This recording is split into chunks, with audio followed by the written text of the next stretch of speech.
ಯಾಕಂದರೆ ನಿಂಗ ಮತ್ತು ವರ್ಸಸ್ ಜವರ ಅವರ ಏನು ಮಕ್ಕಳು ಮೊಮ್ಮಕ್ಕಳೆಲ್ಲ ಸಿಕ್ಕಿದ್ದಾರೆ ಇವತ್ತು, ಅದು ಬೇರೆ ವಿಚಾರ. ದಲಿತನ ಜಾಗವನ್ನು ಮಲ್ಲಿಕಾರ್ಜುನಯ್ಯ ಅವರು ತಗೊಂಡ್ರು ಅನ್ನೋಂಥ ಒಂದು ಟ್ವಿಸ್ಟ್ ಬರ್ತಾ ಇದೆ. ಇದಕ್ಕೇನು ಹೇಳ್ತೀರಿ?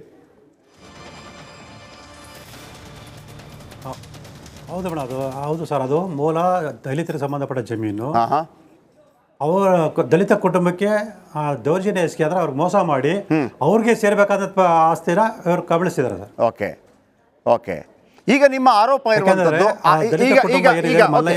ಹಾಗಿದ್ರೆ ನೇರವಾಗಿ ಬನ್ನಿ. ನನ್ನ ಪ್ರಶ್ನೆ, ಈಗ ನಿಮ್ಮ ಆರೋಪ 3.16 ಎಕರೆ ಜಾಗವನ್ನು ಕೊಟ್ಟು 14 ಸೈಟ್ಗಳನ್ನು ಪಡೆದದ್ದು ತಪ್ಪು ಅಂತನಾ, ಅಥವಾ ಇದೀಗ ದಲಿತರ ಜಾಗವನ್ನು ನೀವು ಪಡ್ಕೊಂಡು ಅದನ್ನು ಗಿಫ್ಟ್ ಡೀಟ್ ಮಾಡಿದ್ರು ಅನ್ನೋದು ಆರೋಪನಾ?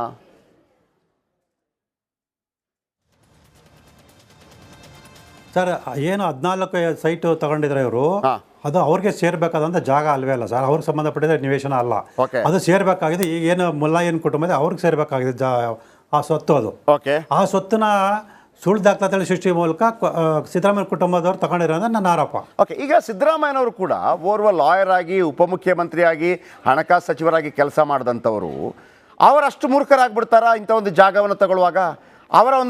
ಅವರ ಗಮನಕ್ಕೆ ಬಂದಾಗ ಅವರ ಸ್ವಂತ ತನ್ನ ಹೆಂಡತಿಗೆ ಬರುವಂಥ ಜಾಗವನ್ನು ಒಪ್ಕೊಂಡ್ಬಿಡ್ತಾರಾ?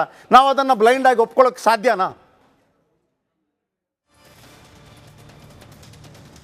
ಸರ್, ಈ ಬ್ಲೈಂಡಾಗಿ ಒಪ್ಕೋಬೇಕು ನಾನು ಹೇಳ್ತಿಲ್ಲ, ದಾಖಲಾತಿ ಸಮೇತ ನಾನು ಹೇಳ್ತೀನಿ. ಸಿದ್ದರಾಮಯ್ಯ ಈ ಮೂಲಕ ನಾನು ಕೇಳೋ ಪ್ರಶ್ನೆ ಅಂದರೆ, ನೋಡಿ, ಇದು ದಾಖಲೆ ಇದೆ. ಇದೊಂದು ಬಿಳಿ ಹಾಳೆಯಲ್ಲಿ ಬರೆದಂಥ ಒಂದು ಹೇಳಿಕೆ. ಈ ಹೇಳಿಕೆ ಆಧಾರದ ಮೇಲೆ ಆ ಜಮೀನು ದೇವರಾಜ ಹೆಸರಿಗೆ ವರ್ಗಾವಣೆ ಆಗುತ್ತೆ. ಓಕೆ.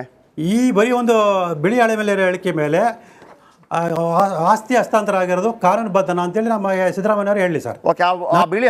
ವಕೀಲ ಆಸ್ತಿ ಹಸ್ತಾಂತರ ಆಗ್ಬೇಕಾದ್ರೆ ಯಾವ್ಯಾವ ಪ್ರಕ್ರಿಯೆ ನಡೀಬೇಕು ಅನ್ನೋದ್ರ ಬಗ್ಗೆ ಅವ್ರಿಗೆ ಗೊತ್ತಿರುತ್ತೆ. ಅಲ್ಲ, ಬಿಳಿ ಹಾಳೆ ಯಾವ್ದು ಅದೇ ಸರ್, ಇವರು ಎಂತ ಮಲ್ಲಯ್ಯ ಮತ್ತೆ ಮೈಲಾರೇನ ಮಗ ಅವರು ಸರ್, ಬಿಳಿ ಹಾಲೆಯಲ್ಲಿ ಇರುವಂತ ಅವರು ಮಲ್ಲಯ್ಯನ್ ಮಗ ಎಗ್ರಿ. ಅಲ್ಲ ಸರ್, ನನಗೆ ಬಹಳ ಕ್ಲಿಯರ್ ಆಗಿ ನಮ್ಮ ವೀಕ್ಷಕರಿಗೆ ಅರ್ಥ ಆಗುವಂಗೆ ಯಾವೆಲ್ಲ ನಿಯಮಗಳನ್ನು ಪಾಲಿಸಿಲ್ಲ 1 2 3 4 ಹೇಳಿ ನನಗೆ.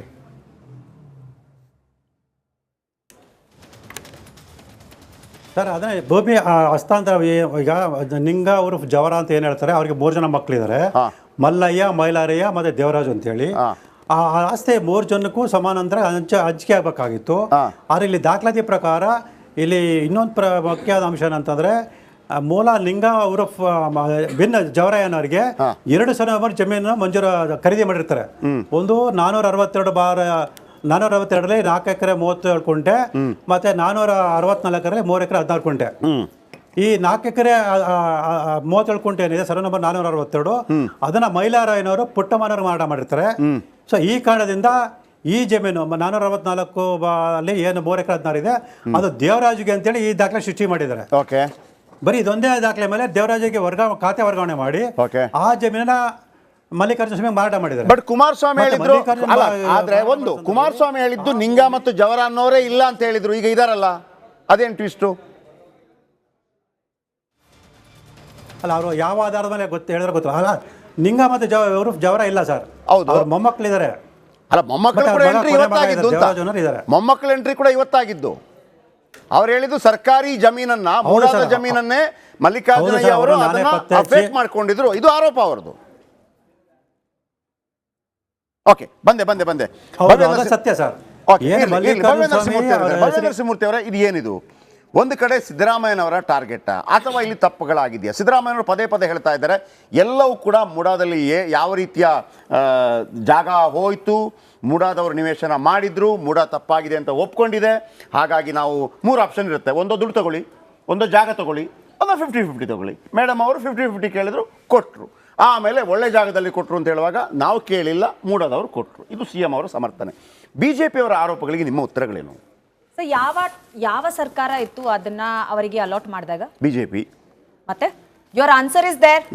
ಅವಾಗೇನೋ ಸಿದ್ದರಾಮಯ್ಯನವ್ರ ಸರ್ಕಾರ ಇದ್ದು ಅವ್ರು ಆ ರೀತಿ ಮಾಡ್ಕೊಂಡಿದ್ರೆ ಇವ್ರು ಇಲ್ಲಿ ಬಂದು ಕ್ಯಾಮ್ರಾ ಮುಂದೆ ಅಥವಾ ಇವರ ಪ್ರೆಸಿಡೆಂಟು ಪ್ರೊಟೆಸ್ಟ್ ಮಾಡೋದ್ರಲ್ಲಿ ಒಂದು ಅರ್ಥ ಇದೆ. ಇವರದೇ ಸರ್ಕಾರದ ಕೆಳಗಿರುವಂತಹ ಮೂಡ ಆ ಸಮಯದಲ್ಲಿ ಕೊಟ್ಟಿರುವಂತಹ ನಿವೇಶನ ಅಂದ್ರೆ ಇವರಲ್ಲೇ ಯಾರೋ ಮಾಡಿರುವಂತಹ ಕೆಲಸ ಅಥವಾ ಆ ಮೂಡ ಅಧಿಕಾರಿಗಳ ಮೇಲೆ ಬರ್ಬೇಕಾಗಿರುವಂತ ತೊಂದ್ರೆ ಪ್ರಾಬ್ಲಮ್ ಇದು ಕ್ರಿಯೇಟ್ ಮಾಡಿರುವಂತ ಪ್ರಾಬ್ಲಮ್. ಈಗ ಬಂದು ಸಿದ್ದರಾಮಯ್ಯನವ್ರ ಮೇಲೆ ಹಾಕಿದ್ರೆ ಹೇಗೆ ಹೇಗೆ ಮತ್ತೆ ನಿಮ್ ಸರ್ಕಾರ ಸುಮ್ನೆ ಇತ್ತು? ಆ ಒಂದು ನಿಮ್ ಪ್ರಕಾರ ಇದು ತಪ್ಪು ನಡೆದಿದ್ರೆ ನಿಮ್ಮ ಸರ್ಕಾರದ ಸಮಯದಲ್ಲಿ ನಡೆಯುವಾಗ ನೀವು ಹೇಗೆ ಸುಮ್ನಿದ್ರಿ? ಓಕೆ, ಬಂದೆ. ಗಂಗರಾಜ್ ಅವರಿದ್ದಾರೆ, ಸಾಮಾಜಿಕ ಕಾರ್ಯಕರ್ತರು. ಗಂಗರಾಜ್ ಅವರೇ, ದಿವ್ಯಾ ನರಸಿಂಹಮೂರ್ತಿ ಅವರು ಹೇಳಿದ್ದಾರೆ, ಸ್ವಾಮಿ ನಾವಲ್ಲ, ಎಲ್ಲ ಒಂದು ವೇಳೆ ತಪ್ಪೇ ಆಗಿದ್ರು ಕೂಡ ಅದು ನೀವೇ ಕಾರಣ ಅದಕ್ಕೆ ಅಂತ. ಬಿಜೆಪಿ ಅಂದ್ರೆ ಬಿಜೆಪಿ ಕಾರಣ ಅಂತ. ಬಿಜೆಪಿ ಕಾಲಾವಧಿಯಲ್ಲಿ ಆಯ್ತು, ನಮ್ಮ ಕಾಲಾವಧಿಯಲ್ಲಿ ಆಗಿದ್ದಲ್ಲ. ನನ್ನ ಕಾಲಾವಧಿಯಲ್ಲಿ ಆಗುವಂಥ ಮೊನ್ನೆ CM ಅವರ ಮಾತನ್ನು ಕೇಳಿಸ್ಕೊಂಡೆ, ನನ್ನ ಕಾಲಾವಧಿಯಲ್ಲಿ ಆಗುವಂಥ ಸಂದರ್ಭದಲ್ಲಿ ಕೂಡ ಮಾಡಬೇಡಿ ಅಂತ ನಾನು ಹೇಳಿದ್ದೆ ಅಂತೇಳಿ. ಗಂಗರಾಜ್ ಅವರೇ, ನೀವು ಇದನ್ನು ಯಾವ ರೀತಿ ನೋಡ್ತೀರಿ, ಯಾವ ರೀತಿ ಫೋಕಸ್ ಮಾಡ್ತೀರಿ ಇದಕ್ಕೆ?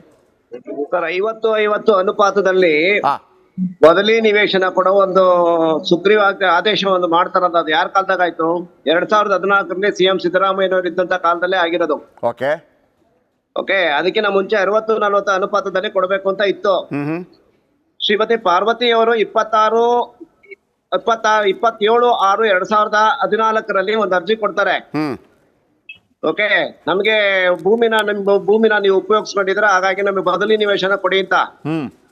ಅದಾದ 1 ತಿಂಗಳಲ್ಲಿ ಈ ಸರ್ಕಾರಕ್ಕೆ ಒಂದು ಪ್ರಸ್ತಾವನೆ ಹೋಗುತ್ತೆ. 60-40 ಅನುಪಾತದಲ್ಲಿ ಇದ್ದಂತದ್ದು 50-50 ಅನುಪಾತಕ್ಕೆ ಬದಲಾವಣೆ ಆಗುತ್ತೆ. ಹೌದು. ಯಾರ ಸರ್ಕಾರ ಇತ್ತು ಕೇಳಿ ಮೇಡಮ್ಗೆ. ಓಕೆ, ಅದಾದ್ಮೇಲೆ ಆ ಒಂದು ಆದೇಶನ ಹೊರಡಿಸ್ತಾರಲ್ಲ ಸಿದ್ದರಾಮಯ್ಯ ಅವ್ರ ಸರ್ಕಾರದಲ್ಲಿ, ಆ ಆದೇಶದಲ್ಲಿ ಏನ್ ಹೇಳುತ್ತೆ? ಹೊಸ ಬಡಾವಣೆಯನ್ನ ರಚನೆ ಮಾಡಿದ್ದಕ್ಕೋಸ್ಕರ 50-50 ಅನುಪಾತ ತಂದಿರೋದು. ಹಿಂದೆ ಭೂಮಿನ ನಾವು ಭೂಸ್ವಾಧೀನ ಮಾಡ್ಕೊಂಡಲೆ ಒತ್ತುವರಿ ಮಾಡ್ಕೊಂಡಿರೋದು ಬೇರೆ ಬೇರೆ ಪ್ರಕರಣಗಳು.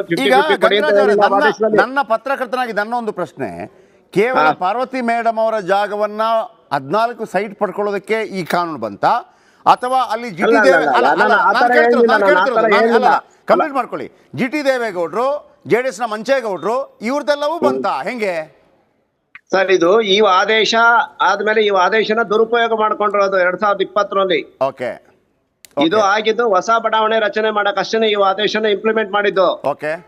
ಹೊಸ ಬಡಾವಣೆ ವರ್ಷಕ್ಕೊಂದು ಅಟ್ಲೀಸ್ಟ್ ಒಂದು ಬಡಾವಣೆನಾರ ಹೊಸ ಬಡಾವಣೆ ರಚನೆ ಮಾಡ್ಬೇಕು. ಪರಸ್ಪರ ಒಪ್ಪಂದ ಅಂದ್ರೆ ರೈತರು ಈಗ ಭೂಮಿಗೆ ದುಡ್ಡು ಕೊಟ್ರೆ ಭೂಮಿ ಕೊಡ್ತಾ ಇಲ್ಲ ಎಲ್ಲೂನು. ಹಾಗಾಗಿ ಈಗ 50-50 ಅನುಪಾತದಲ್ಲಿ ಒಡಂಬಡಿಕೆ ಮಾಡ್ಕೊಳ್ಳಿ ರೈತರ ಜೊತೆ. ಸಪೋಸ್ 1 ಎಕರೆ ಜಾಗ ಹೋಯ್ತು ಅಂತಂದ್ರೆ ಅದ್ರೊಳಗೆ 20 ಗುಂಟೆ ರಸ್ತೆ CA ಪಾರ್ಕಿಂಗ್ ನಿಗದಿ ಆಗುತ್ತೆ. ಇನ್ನ 20 ಗುಂಟೆ ಇರುತ್ತಲ್ಲ, ಅದ್ರೊಳಗೆ ಡೆವಲಪ್ ಮಾಡೋದು ಮೂಡ ಪ್ರಾಧಿಕಾರದಿಂದ ಡೆವಲಪ್ ಮಾಡಬೇಕು. ಹಣ ಪ್ರಾಧಿಕಾರ ಭರಿಸ್ಬೇಕು. ಆ ಭರಿಸಿ ಅದ್ರೊಳಗೆ 10 ಗುಂಟೆ ರೈತನಿಗೆ ಹೋಗುತ್ತೆ, 10 ಗುಂಟೆ ಪ್ರಾಧಿಕಾರ ಕುಳಿತದೆ. ಅದು 50-50 ಅನುಪಾತ ಅಂತ. ಮತ್ತೊಮ್ಮೆ ಸ್ನೇಹಮಯಿ ಕೃಷ್ಣ ಬಳಿ ಬರ್ತೀನಿ. ಸ್ನೇಹಮಯಿ ಕೃಷ್ಣ ಅವರು, ಇದಕ್ಕೆ ಏನಾದ್ರು ಎಡಿಷನ್ ಮಾಡ್ಲಿಕ್ಕೆ ಇದೆಯಾ ನಿಮಗೆ? ನೀವು ಯಾಕೆ ಟಾರ್ಗೆಟ್ ಆಗ್ತಾ ಇದ್ರಿ? ಈಗ ನಿಮ್ಮನ್ನ ಬಂಧಿಸುವಂತ ಕೆಲಸಗಳು ಯಾಕಾಗತ್ತೆ ಸರ್? ನೀವಂತ ರಾಷ್ಟ್ರದ್ರೋಹದ ಕೆಲಸ ಏನು ಮಾಡಿದ್ರಿ ಸರ್? ಇಲ್ಲಿ ಮುಖ್ಯಮಂತ್ರಿ ಸಿದ್ದರಾಮಯ್ಯ ಅದು ಅವ್ರು ಹೇಳ್ಬೇಕು ಸರ್. ಕಾಂಗ್ರೆಸ್ ಅವರು ಯಾರು ಬಂಧಿಸಿ ಅಂತ ಹೇಳ್ತಾರೆ ಅವ್ರು ಹೇಳ್ಬೇಕು, ಯಾವುದೋ ದೇಶದ್ರೋಹ ಕೆಲಸ ಮಾಡಿದ್ದೀನಿ ಅಂತ ಹೇಳಬೇಕು. ನಾನು ಸಂವಿಧಾನಬದ್ಧವಾಗಿ ನಾನು ನಾಗರಿಕನಾಗಿ ನನ್ನ ಕರ್ತವ್ಯ ನಾನು ಮಾಡ್ತಾ ಇದ್ದೀನಿ. ಸಂವಿಧಾನ ಅನುಚ್ಛೇದ 51 ಸ್ಪಷ್ಟವಾಗಿ ಹೇಳುತ್ತೆ ನಾಗರಿಕರ ಕರ್ತವ್ಯ ಅಂತೇಳಿ. ಅನ್ಯಾಯ ಅಕ್ರಮನ ತಡೆಯೋದು, ಸಮಾಜದ ಸ್ವಾಸ್ಥ್ಯವನ್ನು ಕಾಪಾಡೋದು ಪ್ರತಿಯೊಬ್ಬ ನಾಗರಿಕನ ಕರ್ತವ್ಯ. ಸೊ ನಾನಿಲ್ಲಿ ಸಿದ್ದರಾಮಯ್ಯನ ಟಾರ್ಗೆಟ್ ಮಾಡಿಲ್ಲ. ಸಿದ್ದರಾಮಯ್ಯ ಅವರ ಪ್ರಕರಣ ಇದೆ, ಅದನ್ನ ಇಟ್ಕೊಂಡು ಇದೇ ರೀತಿ ಅಲ್ಲ ಇತರೆ ಪ್ರಭಾವಿ ವ್ಯಕ್ತಿಗಳು ಕೂಡ ಅಕ್ರಮ ಮಾಡಿ ಮೂಢನ ವಂಚನೆ ಮಾಡಿ ಅಕ್ರಮ ಲಾಭ ಮಾಡಿದರೆ ಇದ್ರ ಬಗ್ಗೆ ಸಮಗ್ರ ತನಿಖೆ ಮಾಡಿ ಎಲ್ಲರ ವಿರುದ್ಧ ಕ್ರಮ ತಗೊಳ್ಳಿ ಅಂತ ನಾನು ಮನವಿ ಪತ್ರ ಅರ್ಜಿನ ಕೊಟ್ಟಿದ್ದೀನಿ ಸರ್. ಒನ್ಸ್ ಅಗೇನ್ ಭವ್ಯ ನರಸಿಂಹಮೂರ್ತಿ ಅವರು ಕೇವಲ ಸಿದ್ದರಾಮಯ್ಯನವರು ಅಂತಲ್ಲ, ಸಿದ್ದರಾಮಯ್ಯನವರು ದೊಡ್ಡ ವ್ಯಕ್ತಿ ಆದ ಕಾರಣಕ್ಕಾಗಿ ಅದು ಹೈಲೈಟ್ ಜಾಸ್ತಿ ಆಗ್ತಾ ಇದೆ. ಯಾರೆಲ್ಲ ತಪ್ಪುಗಳನ್ನು ಮಾಡಿದ್ದಾರೆ ಎಲ್ಲ ಕ್ರಮ ಕೈಗೊಳ್ಳಿ. ಅದರ ಜೊತೆಗೆ ಮುಖ್ಯಮಂತ್ರಿಗಳ ಅಫಿಡವಿಟ್ನಲ್ಲಿ 2013, 18 ಮತ್ತು 23ರಲ್ಲಿ ಕೆಲವು ಕಡೆ ಉಲ್ಲೇಖ ಆಗಿಲ್ಲ, ನಂತರ ಉಲ್ಲೇಖ ಆಯಿತು. ಅದು ಕೂಡ 8 ಕೋಟಿ ಅಂತಿತ್ತು, ಆನಂತರ 24 ಕೋಟಿಗೆ ಬಂತು, ಈಗ 63 ಕೋಟಿ ಕೇಳ್ತಾ ಇದೆ.